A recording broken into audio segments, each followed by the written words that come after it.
অনেকের বাংলা লিখতে গিয়ে 360 ডিগ্রি পর্যন্ত জ্বর এসে গেছে।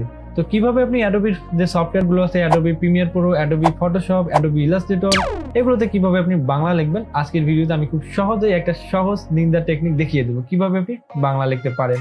তো চলুন তাহলে ভিডিওর মূল কাজে চলে যাই। আর চ্যানেলে নতুন এসে থাকলে অবশ্যই চ্যানেলটা সাবস্ক্রাইব করে দিবেন। তো সর্বপ্রথম যেই কাজটি আপনাকে করতে হবে, আপনি যেহেতু আপনি বাংলা লিখবেন এর জন্য অবশ্যই আপনাকে বাংলা ফন্ট ডাউনলোড করা লাগবে। তো বাংলা ফন্ট ডাউনলোড করার জন্য আমি একটা ওয়েবসাইট ব্যবহার করি, সেটা হচ্ছে lipicord.com। তো এইখানে আপনি যত ধরনের বাংলা স্টাইলিশ ফন্ট গুলো আছে সব সুন্দর সুন্দর ফন্ট এখানে পাবেন, এখান থেকে আপনারা ডাউনলোড করে নিতে পারেন। তো ডাউনলোড করা অনেক ইজি, আমি যে কোনো একটা ফন্ট দেখিয়ে দিচ্ছি ডাউনলোড করা, আপনারা একটা পছন্দ মতো আপনারা এখান থেকে দেখে দেখে ডাউনলোড করবেন। ডাউনলোড করার সময় অবশ্যই ফন্টের নামগুলো দেখবেন, পরবর্তীতে যখন আপনারা ফটোশপে কাজ করবেন তখন সেখানে সিলেক্ট করতে খুব সুবিধা হবে। তো এখন আমি এখানে পার্সোনালি কিছু ফন্ট ব্যবহার করি, যেগুলো হচ্ছে বকুল, কালপুরুষ, সিএম রূপালী এবং আরেকটা ফন্ট আছে স্টাইলিশ একটু। তো আমি এই ধরনের ফন্টগুলো ব্যবহার করে থাকি। এই যে বকুল বা কালপুরুষ, এই যে কালপুরুষ যে ফন্টটা আছে এটা একটু বোল্ড টাইপের হয়, ভালোই লাগে। তো আমি থাম্বনেইলে বেশিরভাগ এই ডিজাইনের ক্ষেত্রে এই ফন্টটা ব্যবহার করে থাকি। তো এই ধরনের ফন্ট পাবেন এবং আপনি যদি স্টাইলিশ কোনো বাংলা লেখা দিয়ে ডিজাইন করতে চান তাহলে আপনি অবশ্যই লিপি ঘরে আসবেন এবং দেখবেন অনেক স্টাইলিশ লেখাগুলো আছে। এখান থেকে আপনারা খুব সিম্পল ভাবে আপনারা যখন ডাউনলোডে ক্লিক করবেন, ডাউনলোডে ক্লিক করলে কিন্তু আপনাকে এটা পেজে নিয়ে যাবে। এখান থেকে আপনি পরীক্ষা করে দেখতে পারেন এবং এখান থেকে ডাউনলোডে ক্লিক করে দেবেন। আমি ডাউনলোডে ক্লিক করে দিচ্ছি বাংলা ফন্ট একটা।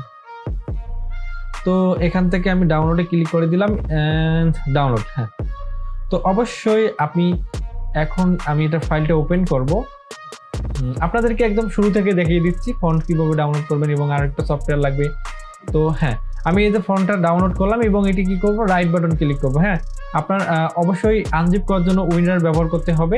তো রাইট বাটন ক্লিক করব এবং এখান থেকে এক্সট্রাক্ট করলাম। হ্যাঁ, তো এক্সট্রাক্ট করার পর আমাকে ডাবল ক্লিক করে এখানে ইনস্টল করতে হবে। আমি এখানে তারপর ওপেন করলাম এবং আমি এখান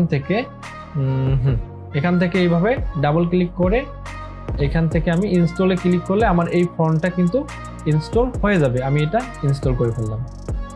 তো এইভাবে আপনারা আপনার পছন্দের ফন্টগুলো ইনস্টল করে নেবেন, ঠিক আছে। এখন যেই কাজটি আপনারা করবেন, অবশ্যই আপনারা একটা কিবোর্ড ডাউনলোড করবেন, অভ্রো, ঠিক আছে। আপনারা অভ্রো লিখে সার্চ করবেন, AVRO অভ্রো কিবোর্ড। তো আমি অভ্রো কিবোর্ড লিখে সার্চ করলাম। অভ্রো কিবোর্ড লিখে সার্চ করার পর লেটেস্ট ভার্সন যেটা আছে সেটা আপনি ডাউনলোড করে নেবেন, ঠিক আছে। অলরেডি যদি ইনস্টল করা থাকে তাহলে তো ওয়েল। হ্যাঁ, তো এই অভ্রো কিবোর্ডটা ডাউনলোড করে নেবেন, খুব ফান করলাম। তো অভ্রো কিবোর্ড ডাউনলোড করে ইনস্টল করতে পারবেন, এটা অনেক সহজ। আপনি ডাউনলোড করে জাস্ট নেক্সট করে দিলে এটা ইনস্টল হয়ে যাবে। তো আশা করি এই পর্যন্ত আপনাদের কাজ কমপ্লিট। এখন আমরা লিখবো, ঠিক আছে। আমি সর্বপ্রথম দেখাচ্ছি ইলাস্ট্রেটরে। এখন ইলাস্ট্রেটরটি ওপেন করার পর আপনারা যখন এরকম ইন্টারফেস দেখতে পারবেন, এখন যদি আমি বাংলা লিখতে যাই, এখানে বাংলা লিখতে চাই বা আমি সহজভাবে যদি লিখতে চাই, আমি এখানে গুগল ট্রান্সলেট ব্যবহার করবো। গুগল ট্রান্সলেটে এখানে লিখলাম, এখানে লিখবো। আমি এখান থেকে এটা একটু শর্টকাটে মাইরা দেই, একটু নেট স্লো। হ্যাঁ, তো আমি এখানে গুগল ট্রান্সলেটে লিখবো কষ্ট। আমি এখানে লিখলাম কষ্ট, সুখ, বেদনা। তো আমি এখানে লিখলাম কষ্ট, সুখ, বেদনা। এই লেখাটা লিখলাম, লেখার পর আমি এটা Ctrl+C দিয়ে কপি করলাম। এখন যদি ইলাস্ট্রেটরে এখানে পেস্ট করি তাহলে দেখেন কষ্ট লেখাটা তো ভেঙে চলে গেল, ঠিক আছে।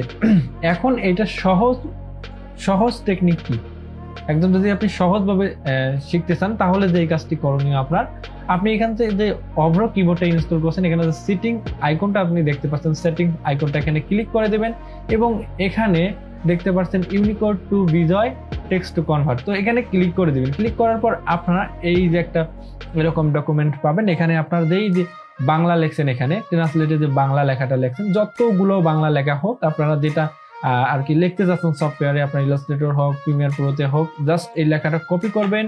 কপি করার পর আপনারা এই যে ইউনিকোড এইখানে সিলেক্ট করবেন। করার পর আমি এটা দুইটা হয়ে গেছে, একটা ডিলিট করে দেই, এখানে পেস্ট করে দেবেন। ওকে, আমি এখানে পেস্ট করে দেবেন।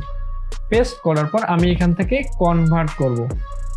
আমার এটা কনভার্ট হয়ে গেল এবং কনভার্ট করার পর এটা আমি কপি করে নিলাম, অনেক সহজে হয়ে গেল। তারপর আপনারা এখান থেকে টেক্সটে যাবেন, টেক্সটে যাওয়ার পর এখান থেকে আপনারা কোন ফন্টে লিখবেন।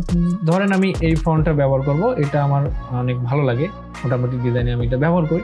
এখন এই যে আমি যে বাংলা ফন্টটা ডাউনলোড করছি, আপনার যে এই ফন্টটা ডাউনলোড করছেন সেটার কিন্তু একটা নাম আছে, সেই নামটা দেখে এখানে সার্চ করে ওই ফন্টটা সিলেক্ট করে দেবেন, সিলেক্ট করে দিয়ে এখানে ক্লিক করে দেবেন, ক্লিক করে এখানে পেস্ট করে দেবেন। তাহলে দেখবেন যে আপনি যে লেখাটা লিখছেন অনেক সহজে এখানে পেস্ট হয়ে গেছে, কোনো ভাঙবে না, চুরবে না, ঠিক আছে। খুব সহজে কিন্তু আমরা কিন্তু এই ইলাস্ট্রেটর এই লেখাটা লিখলাম।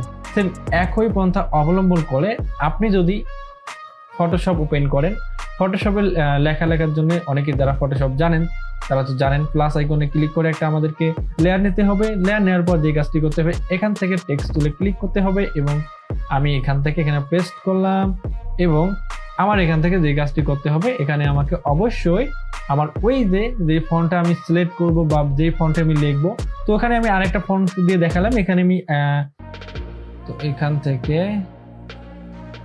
আমি কালপুরুষ সিলেক্ট করলাম এবং আমি যে লেখাটা লিখছি, ঠিক আছে, আমি এখান থেকে আমার এটা তো কপি করা আছে, আমি এখান থেকে একটা লেয়ার নিব এবং এখানে পেস্ট করে দেব।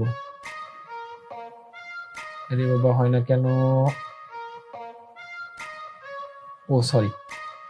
এখন আমি যদি কালপুরুষ ফন্ট দিয়ে লিখতে চাই, তাহলে আমাকে যে কাজটি করতে হবে, ওই স্টাইলিশ ফন্ট গুলো ছাড়া আমি যদি সরাসরি কালপুরুষ দিয়ে লিখতে চাই, তাহলে আমি গুগল ট্রান্সলেট থেকে সরাসরি কপি করে এনে দিতে পারবো এখানে ফটোশপে। তো আমি এটা আপডেট ফটোশপ ব্যবহার করতেছি, এখান থেকে আমি সেম একইভাবে এখানে যদি আমি কালপুরুষে পেস্ট করে দিই, তাহলে দেখেন আমার কিন্তু এই কালপুরুষ ফন্টের ভিতরেই কিন্তু এটি কিন্তু হয়ে গেল, ঠিক আছে।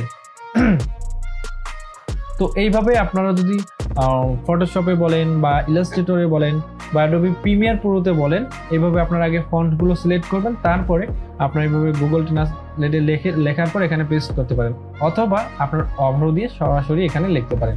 এখান থেকে আমি যদি ডাবল ক্লিক করি, তাহলে দেখেন